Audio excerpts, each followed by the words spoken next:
يقول جيت الطبيب وقلت أنا إنسان مرضان، وفحص علي وقال جرحه وقالوه،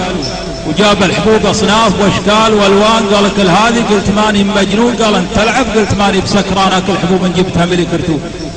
وروحت من عنده معصب وزعلان وجيت المطوع، قالت بزيت زيتون، قلت السبب، قال انت بالحيل تعبان عندك قلق ومصارعة جن وعيون، قلت الله اكبر يا مطوع سليمان يلي تبيع الزيت والناس يشرون، يمديك من باع مطنطخ وفسقان ويمدي رصيدك فوق 20 مليون، قال انت صاحي، قلت صاحي يا وجعان انت وطبيبك كل ابوك متهلسون، انا بلايا منها وخدر الاعيان اشحن غلاه وخاطري منه مشحونة العهدبة، يوم روح مسيان عصرية الجمعة على جيب صالون جيته موقف عند كبري بنبان في جيبهم تهريب علبة دركسون وعطيتهم